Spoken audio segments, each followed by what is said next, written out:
Mon Seigneur et mon Dieu, je crois fermement que tu es ici, que tu me vois, que tu m'entends. Je t'adore avec profonde révérence. Je te demande pardon de mes péchés, la grâce de faire avec profit ce moment de prière. Ma mère, Marie Immaculée, Saint Joseph, mon Père et Seigneur, Saint Joseph, que nous célébrons bientôt, mon ange gardien, intercédez pour moi. Viens, Seigneur, ouvre mon cœur. En ce moment où nous commençons à prier, je pense à mon ami Jimmy. Jimmy qui est encore, parce qu'il est toujours vivant, qui a toujours été, un homme qui souriait. Je pense à mon ami Jimmy. Je pense que notre attitude dans le carême, ça doit être un peu comme Jimmy. Celui qui sourit, celui qui écoute et qui laisse parler. Seigneur, je sais que tu es beaucoup plus que Jimmy.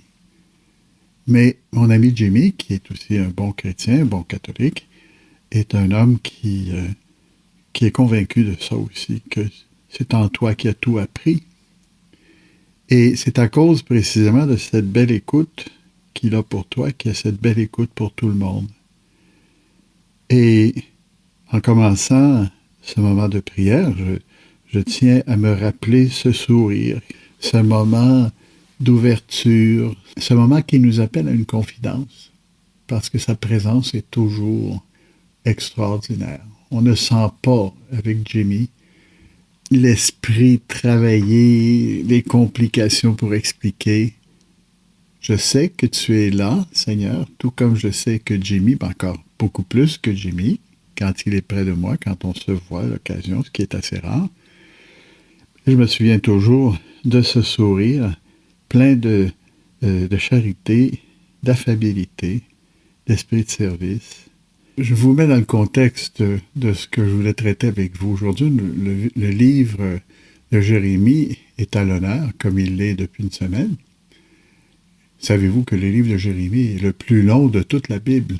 Et pourtant, on connaît plus les épîtres de Saint-Pierre, on connaît plus les choses qui nous ont été dites par Saint Paul que Jérémie.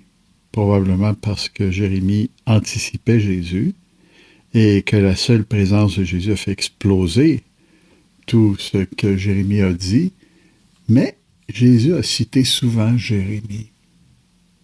Et aussi, Jérémie a fait comprendre la solitude de Jésus sur la passion, qui était seul, qui était célibataire, qui était méprisé par les bien-pensants de son époque, et combien de fois il s'est élevé vers Dieu pour demander sa compagnie. Jérémie, dans ce texte, nous dit ce qui suit. Je vais le lire probablement pas mal dans toute sa longueur, parce que, en tout cas, il y a 3 parties qui sont intéressantes. C'est 5 versets, mais quels versets? Voici l'ordre que je donnais à vos pères. Écoutez ma voix. Je serai votre Dieu et vous serez mon peuple.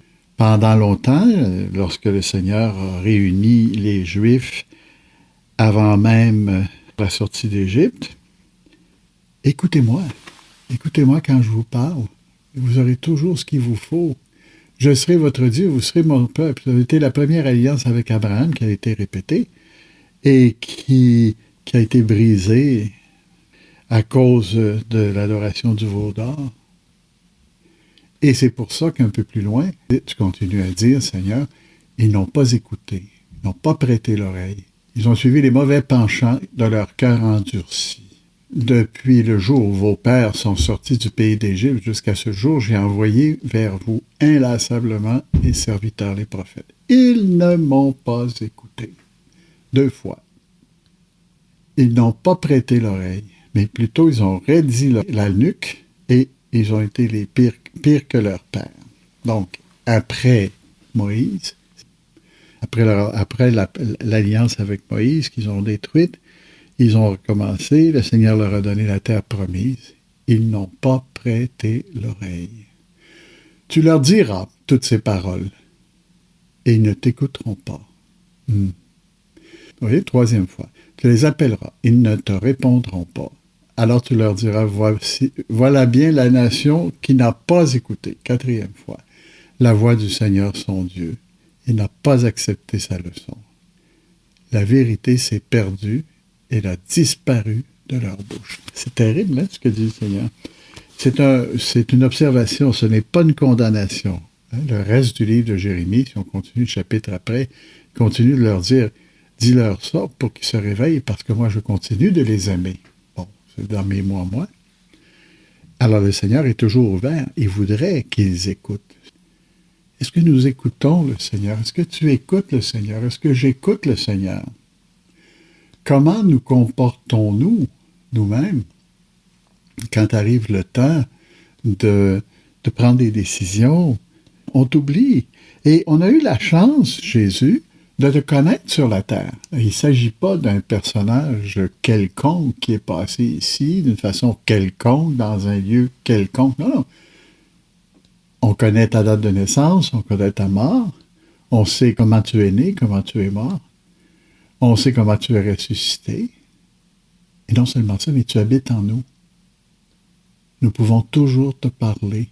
On peut faire des erreurs, tout comme les Juifs ont fait des erreurs.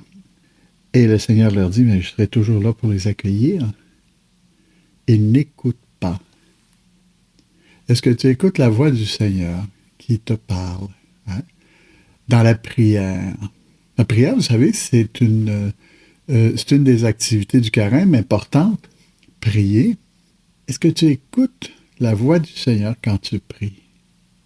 Ou est-ce que tu es là, quand vous priez, ne soyez pas comme ceux qui passent leur temps à bavarder, hein, et qui se plaignent que le Seigneur ne les écoute pas. Est-ce que toi, tu les écoutes? Tu l'as écouté?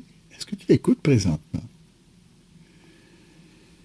Jésus, je sens que j'ai besoin de me rapprocher de toi et de parler davantage avec toi. Ce temps de carême, qui est apparemment un temps de silence, en fait, est un temps d'écoute. Un temps d'écoute, comme Jimmy, qui est toujours à l'écoute quand on le rencontre. Toujours prêt à écouter.